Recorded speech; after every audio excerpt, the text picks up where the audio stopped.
Hello and welcome to this special interview with me, Alieu Darboe, live on THD TV, coming to you from Manjaikunda.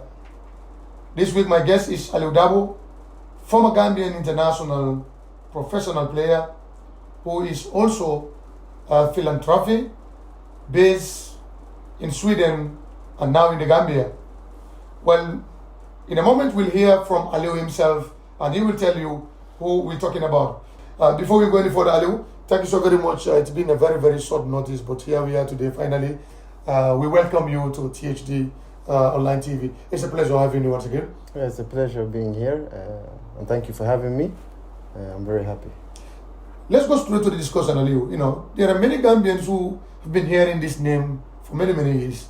Alieu Darboe, and recently you've also been on the social media for the right reason. But first, can you tell someone who is watching you for the first time who is Alieu Darboe? Okay, thank you very much, Haji. And what many people don't know, you are actually the first person to interview me in the Gambia. Right. Because the time in 2009, I remember after playing on the 17 World Cup, you took your bike, and I was renting in Backwater by then. I didn't have a house, so you came there and had an interview with me. So you're actually the first person to interview me. Wow, that really escaped me. So still now I didn't forget Don't forget that, yeah. Okay, my name is Alieu Darboe. For those who don't know me, I'm a professional footballer, born in Sweden, but I did my childhood in the Gambia for 4 years before I moved back to Sweden. And at the age of 16, I got signed in Le Mans, by then in France. By then they were in the first division, so I got signed for the academy, and then I moved up to the reserve team, and then I got called for the Gambia under 17 to participate in the under 17 World Cup. And then I played for 4 years in Le Mans before I got signed by Dinamo Zagreb in 2013 in Croatia, a big club there who now plays in the Champions League. But by then we were in the Europa League.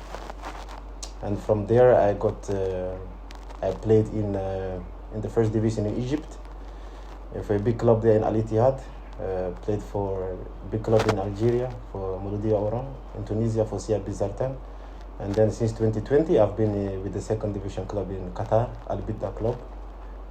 I've decided not to. Also for the Gambia national team I've played for the under 17, the under 20s, and I got my first senior call up in 2012. But then for many reasons I decided to stay away from national team football for many reasons. Even though I got called up when I was in Dinamo by Bonu, I decided not to come. May he so rest in peace. Amen. And I got called by Raoul Savoy when I was in Egypt and Algeria twice. I decided not to come because of the treatment I've received and many other things that happened while I was in the Yeah, exactly. That's where we're going to pick it up, because, you know, when you came for the under 20, under 17, I recall, that was your highest moment at the time. Yes. You were at your peak of your career. Yes. And everybody was anticipating to see that continuity with you going into the national team. But there are many, many reasons, as you stated. Which of these reasons that you believe was necessary for you to stay away from the national club? Okay, when I started my career, I was in Sweden. I was playing for one of the best clubs there. And we had a very strong youth setup. And that time my club, Örgryte IS, was in the first division. So while I was in Sweden, I was part of a very strong team. So a scout saw me there and took me to France. So by then, people in the Gambia didn't know who I was. Then I got a chance to join the under 17 in a camp in England to showcase my talent. And if I was good enough, I would be taken to the squad. And I proved myself in England. And by then, I had already signed in France for Le Mans. So when I played on the 17 World Cup in Nigeria, I had already signed for Le Mans, but I remember by then there were so many clubs interested in me. And then after the World Cup, I went back to Le Mans, and then I came for the under 20s. I was then called up by the late Lamin Sarr. We had a team of me, Sehu Gassama, and many other players. And then everything was fine. But then we had a game here, I remember, against Freetown away. I played there, I came back. Then we were supposed to play a tournament, African Cup of Nations tournament in South Africa. I left my club a month earlier to come here to prepare, and then Lamisa did not select me. And it was very difficult. I don't know for what reasons, but then I went back to my club. And by then, what many people don't know, but Modubaro knows this and Jack Jan, I had already agreed because I was in trials in England. Yeah. I was in trials with Wigan, I was in trials with Newcastle, I was in trials with Sunderland. And what many people don't understand is there were a lot of talk in the media, but I never came out to speak. So what many people don't know, I had already agreed terms with a club in England. I went to Sweden to play with it's like a cultural week. Yeah. I was there, Modubaro was there, Jack Jang was there, Aziz Kornyang was there. I went to play, and before I actually done the medical and I completed the deal, I fractured my patella kneecap. Yeah. So as you can see, I fractured my kneecap, Yeah. and my patella split in the middle. And many people don't know this, and it happened there. So the ambulance had to come, and I had to stay away from football for 18 months. Oh, So 1.5 years. And the first operation they did was unsuccessful, and the second one they had to take bones here and add it on the patella. So you can see my two patellas, they're not the same size. Yeah. And then so this happened, and then Gambians was saying no, he didn't sign in England. A lot of talk, but why people don't understand is Modubaro saw this and everybody saw it. I was in the hospital. I couldn't play football for 1.5 years. Luckily after that, I recovered. And then I worked hard with the physio coach, and then a scout saw me and he took me to Dynamo. And Dynamo, they knew my talent, and they told me, we will give you a chance to come and we'll see your fitness. If it's okay, you will get a contract. I went, my fitness was not the best, but they saw my talent, and then they still signed me. But still the knee was, it wasn't like before. It was still disturbing me, but I went to Dynamo, and it was a good experience because I played with many good players there, like Marcelo Brozovic, Kovacic, who is now in Chelsea, and many big players. And then I remember, then Bonu called me. Yeah. And before this happened, I was in the senior national team, and this is actually where I picked up this injury in 2012 before the Morocco game. Yeah. Because in 2012, before this injury came, we were playing Morocco, and then I made a move and I had my knee clicked. And already then I had a small fracture. Yeah. So I kept training with it, and that's when it split. So actually this injury, I picked it up when I was playing for the Gambia with the national team during the training. And so when I recovered from this injury, because I remember like when you are injured and you are away from the game for so long, then you know who are your real friends and who really loves you. And I had no support from the national team. No, the coach didn't call me. No player didn't call me. Like I did not exist, you know. And I remember coming to play for the Gambia. Before this, I used to buy my own tickets. I come, I play, and I never got refunded. It happened more than 3 times, and Sidi Kinta knows this.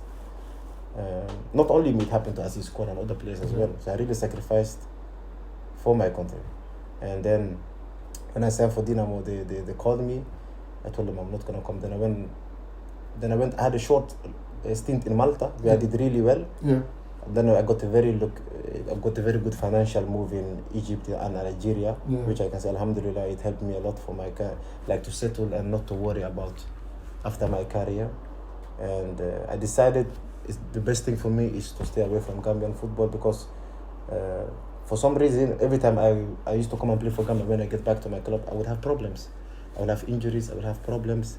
And I think if I didn't have this knee injury, for sure I know the talent I have, and I know what I can do on the field. I would have been in the Champions League playing week in, week out, because I know what I can do with the ball. I've not seen, and I don't want to brag, but I've not seen many players who can do it. But everything happens for a reason, and those who have seen me play, they know. I recall the time you come in, your skills was one of the things that caught the attention of many Gambian fans, time people were talking about your possibility of becoming one of the stars of our national team. But it was caught short, like you said. It was sad that things really got that way. But you also got the opportunity to play for Sweden. But you turned that down. Any regrets? It's difficult because the time I got the chance to play for Sweden, I already represented under 17, and I remember the Sweden under 17 and under 21 called me. But that time I already saw how much, because when I came back from the World Cup, I saw how much people appreciated me.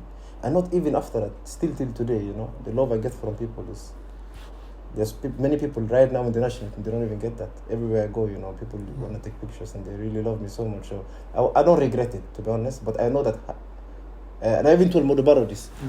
You know, maybe if you had played for Sweden, because they also wanted him. Yeah, yes, he also switched. Maybe today you will have been still in the Premier League. But today everything happens for a reason. You can see, you know, I don't know, our country, it's difficult to explain why things goes this way. I don't know why, and I can't explain why. But do you have suspicions that something somewhere is not okay? Yeah, of course. Playing in Africa is concerned. Of course. Because I had the same injury like Darboe when he signed for Augsburg. We got exactly the same injury, patella fracture. That's when your kneecap splits in the middle. And the doctor told me to get this injury, you need to be in a car accident. It shouldn't happen from running or change direction. So me, I don't know how this thing happened when I joined the senior national team. And so you just get yourself into that? I run and I had a click in my knee, and that's when I got it. Oh. And then when I went to train I went to play in Sweden with my friends for my holiday. Then the knee just split. It was like a big hole in the knee, and I speak to Daud about often. He got the same injury. I don't know. It's very strange, but what I can say, everything happens for a reason. Because me, I'm a Muslim, and I pray a lot. I know that everything happens for a reason. But I say Alhamdulillah, because football gave me everything I have. Yeah, we'll talk about your move, like in the Middle East, in the Arab leagues, where that puts your life to another level. Yeah. But how do you get out of that situation together with your parents? Because they were also supportive to give you the courage to be part of this our national team for the first time play. And you came and experienced this, and I'm sure your parents must have known what have happened. Yeah. How did they survive this? For my mom, she was not happy. She did not want me to come and play for the Gambia anymore. After my first injury, it was difficult for her, because it's difficult when you are hurt and you're in the hospital and you see a lot of things being said in the media about you from certain journalists. And then when I signed for Dynamo, the same journalists came back, congratulated me, but I already knew what they have said about me. Many things which was not true. My father, he loves Gambia. He's the reason why I came to play for under 17, because I remember that time, him and Babukar Kamara, now at GFF, they really tried a lot for me to prove myself in England. And then, and by then, Sweden, when I signed in France, Sweden, I remember they invited me, but Gambia, I spoke to CD Kinter by then. He said, just come. If you're good enough, you'll be part of the under 17 World Cup team. And a lot of players came to join to get a chance to be in the squad. But I think it was only me who got that opportunity. Yeah, I remember I also communicated a player that also came from Spain, something Toure, but he could not make it in that team. Yes, it was a good team, even though a lot of players with MRI, but it was a good team. And then it's a difficult moment, and that's the reason I took the decision not to play for the game, because I had 3 to 4 occasions where I was invited. Because I remember when I was in Algeria, the head coach there was Raoul Savoy, and he was here for a short stint. He was trying to. I said no, because I don't want to jeopardize what I've been through before again. And I know that there are many players now in the national team.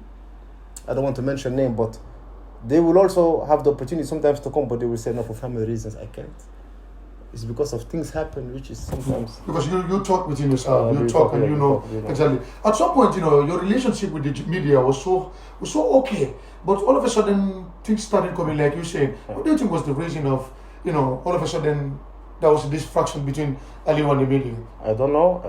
I think there are certain journalists, I'm okay with them, but there are certain who just turned their back on me and wrote horrible things. And I think as Gambians, I think if you are a journalist, one thing you should do.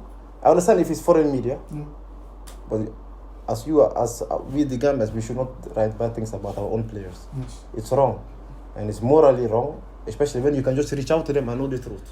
It's not like you calling Cristiano and it's difficult to just reach out, asking what happened. But for you to actually go out and write a bad article about a player, I think it's horrible. And I remember I spoke to another player as well. He went through this, and I don't know what ethics certain journalists have, but I feel like if you can get the version of the player, talk to him first, and then before you write something to get the real truth.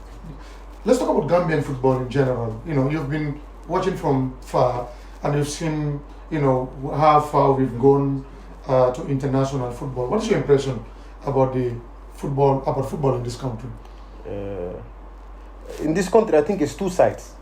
You have the domestic league, And then we have the... Let's talk about the national team first. National team, You know, the achievement of the national team first. The senior squad? The senior squad. I think they have been... I think lately they have been doing good. They have been doing well lately. And they have... The thing is, we have a lot of players now.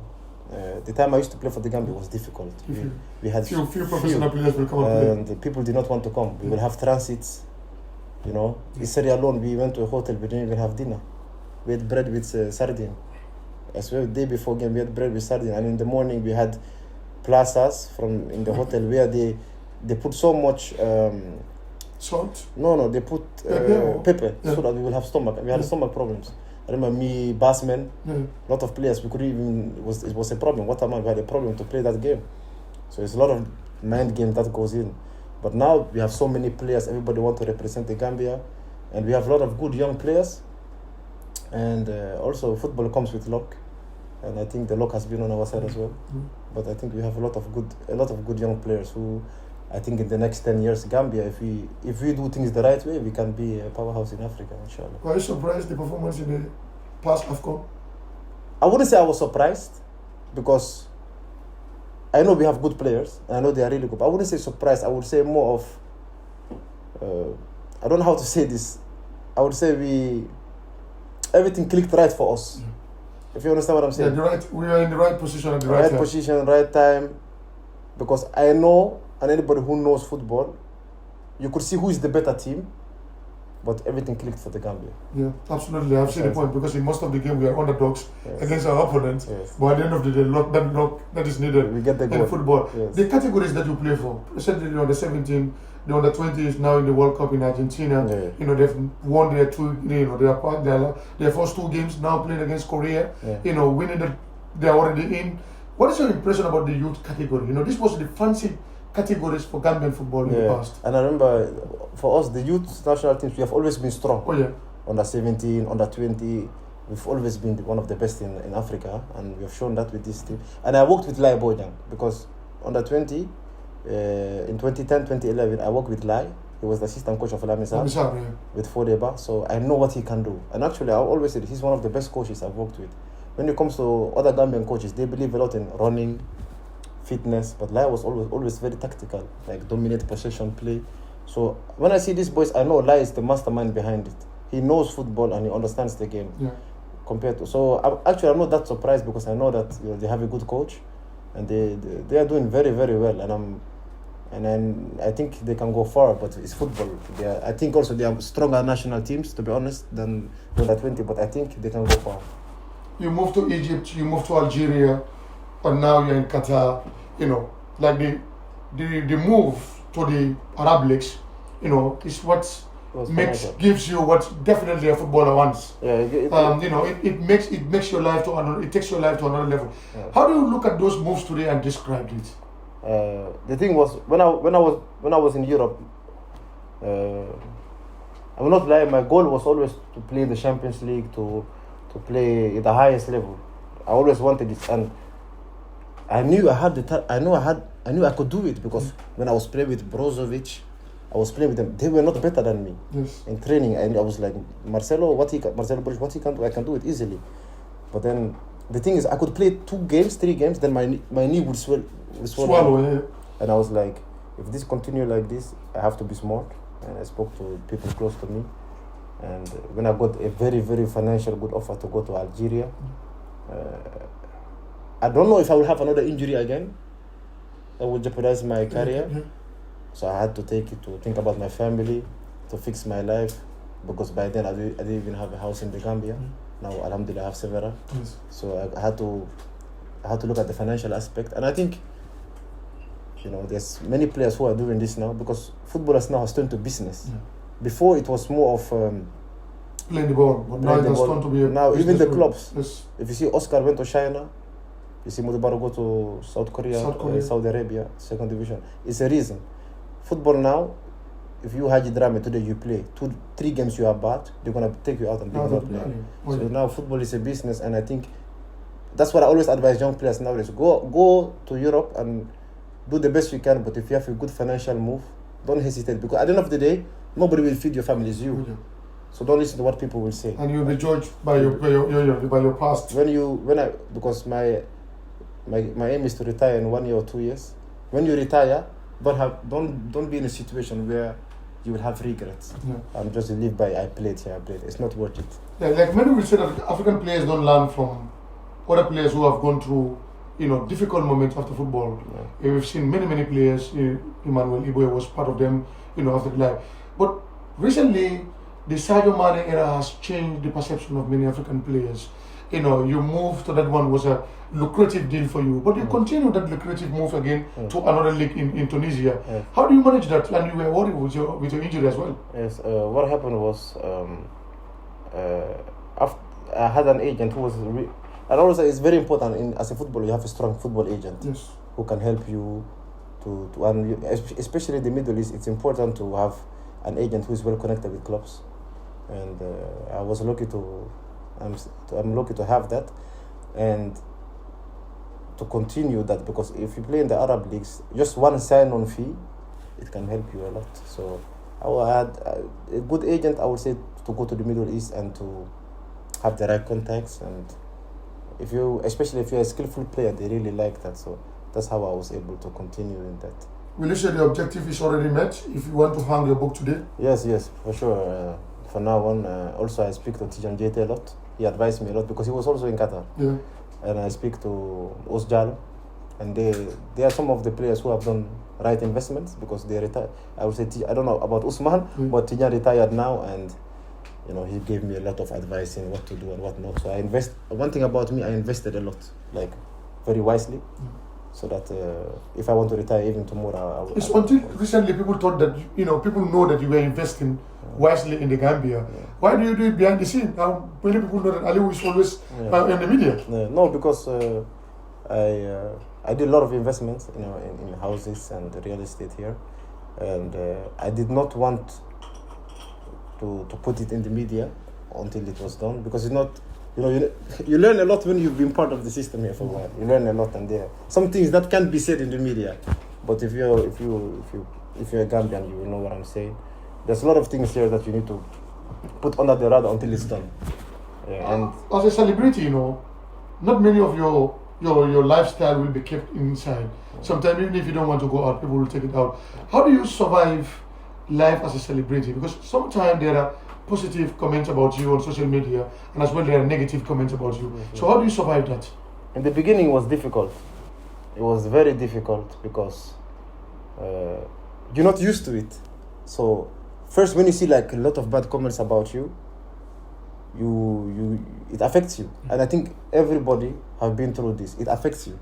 But after a while, it's like it doesn't bother you anymore. You get immune to it. So when you see a lot of comments, it's like nothing. You don't even feel it because they don't know you. And I always say to everyone, don't judge. You don't know someone until you live with the person or sit with the person and have a conversation with the person. You can't judge by this or that. And the actual people that know me and live with me, or just had a conversation with me, they know me. So I don't really care what other people have to say about me. Yeah. What do you plan life after football? Because you're thinking of 1-2 years to hang roots and concentrate. We have seen now footballers, involving in business, and some like real estate, like you said, others getting into the technical side, becoming coaches after that. What is Alieu targeting? I was trying to buy a second division club a few months ago. Wow, in the Gambia? In the Gambia. I made 3 proposals. 4. I made one proposal of 750,000. Wow. They rejected the offer. And they said, I made another proposal of 900,000. They rejected the offer. He said he wants 1.2. I spoke to close people of mine. And I was talking to Dembasanyang a lot. Yeah. I made the offer. And he said no. He wants what Steve Trawale paid for Deba Oil, which is 1.6 million. And I told him, at that time the team was on relegation zone. Yeah. So I told him no, I will wait. So my goal is to buy a club here. I want to be involved in football a lot. Already apart from when it comes to real estate, and that I've invested already there. I've also invested a lot in Bitcoin and Ethereum. It's like. Yes. But now I want to when I retire, I will be based in Gambia a lot. I will be having a club, inshallah. I don't want to be part of GFF. Yeah, I want to ask you your relationship with the Gambia Football Federation, because we've seen often that not former players want to involve with the Gambia Football Federation. What is your relationship with them? Actually, to be honest, I know Ibukai. I know people in the federation. When I see them, Musisi, all of them, they've been there for so long. We greet, we talk. Even I met them at the stadium last year. We talk, but I have no relationship with the executive, Kababajo. No, I've no relationship with them, and I don't intend to have any relationship with them. I just want to. That's what I always say. A patriotic citizen is not only you play for the Gambia, because there are many players now. They come only because of. You will see, like when there's an AFCON, players will come and then they won't come again for qualifiers. I don't see them as patriotic citizens. You can be a patriotic citizen by helping people, and I see that you are more patriotic than someone who just comes for his benefits. So, when it comes to Gambian football, I don't think I will ever be part of GFF, but I want to have my own club, and I want to have a team that every year qualifies for the African Champions League, like the Arab clubs. But it all comes from investment. You need to start early, like Steve did now. He's doing very well. So you need to start early, and that's what I want to do, inshallah. So you continue to look for that club? Because I will. If I don't look, I will build my own. I will start from the 3rd division, and and I know that what I want to do, I want to make it correct. Every player will get paid. You get paid on time. I want to make everything professional. Buy a club, buy a land, build a stadium, like Basori. What Real did. I want to make everything professional, but it's difficult if I'm not here. So that's why I have to put it on pause. Financially, are you ready? Because there's a huge multi-million project. Yes, inshallah. I will. Hopefully, I will not do it alone. I will have someone with me. I will have someone with me to. Like we see recently, Gambian footballer Jata and Ibrahim Sona also partner to buy a club. The partner. So yes, I will for sure have a Gambian player with me, and we will do it, inshallah. Because you can see now Senegalese clubs, they're going to the African Champions League. Why not us? And also, if you go to the African Champions League, you get a lot of money from CAF, which can go invested back into the club. It seems like you're in contact with many of your colleagues, Demba Sanyan, Tijan Jaite, Wataman, and others. How is that helping you to stay in Gambia? Yeah, we speak even with the players I played with in all the categories. I'm still in contact with many of them. We speak, we share ideas. And some are very vocal, like Demba and them. They are vocal how they feel. I don't like speaking about the GF because I don't want to do that. But I'm in contact with many players, and we share a lot of ideas. And for sure, I'll be having a big role in the future when it comes to that. I must ask this question because us in the media, we're outside. People say Alieu Darboe has platforms on social media where he's playing behind the keyboard and expresses his anger against the Football Federation. Do you have any platform that you run on social media, like Facebook or anyone? Oh, that is false. That is false. That's not possible. That's not possible. Well, let's talk about your, recently what has been happening with your life. Giving back to community where you base. We've seen you gone into a project, street lights, where you stay because it is very unsafe for people to live around that area or to move around that area in nights and all that thing. What inspired you to get into that? First of all, me giving back, it didn't start now. People don't know me even before when I didn't have much. I like sharing, because I'm a Muslim. I know that I will die, and when you die, you want to go with your deeds. It's not about having millions or having $10. It's about when you have it, what you do with it. And for me, people who knows me knows how much Islam means to me and prayers and what Allah says about helping your neighbors. So for me, people coming to me and expressing how unsafe it was around the road and down there, how dark it used to be, and they need street lights. So for me, doing that and be able to do that is something that made me very happy. But I've been giving back when it comes to football, shoes, academies, jerseys, helping kids. I've been doing it for a long time under the radar. So, and I will keep doing it, inshallah. As long as I have the means to do it, inshallah, I will do it. We're just getting closer to the end of the interview, but I must also put this on you because we've seen you in a big mansion where only you was shown on the TV, only you was shown on the media. Any madam around? Any plan of getting married, or are you married? Yeah, no, I'm not married yet. Inshallah, we get married soon. I have a girlfriend. Yes. A very good woman, and we're planning to get married soon, inshallah. Very soon. So how soon do you plan to hang the boat finally? Maybe in the next 1 to 2 years. Inshallah. 1 to 2 years. Yes. I know it's been a wonderful year, unless you have any other information that you want to give to Gambia, but otherwise you have executed what THD want to know about Alieu. I want to say thank you. Thank you to you as well, and congratulations on the way you have progressed, because I know you since 2009 and how the time you interviewed me, so I want to say thank you to you as well, and to the Gambian people, to the people who've been supporting me for so long and very loyal. Thank you as well. It's been Alieu Darboe, former Gambian international, like you heard from him.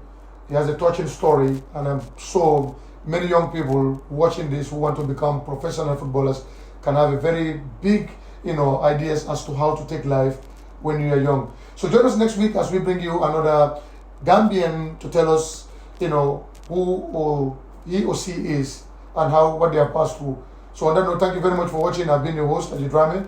Keep following THD TV on YouTube, Instagram, and Twitter. Until then, have a nice day.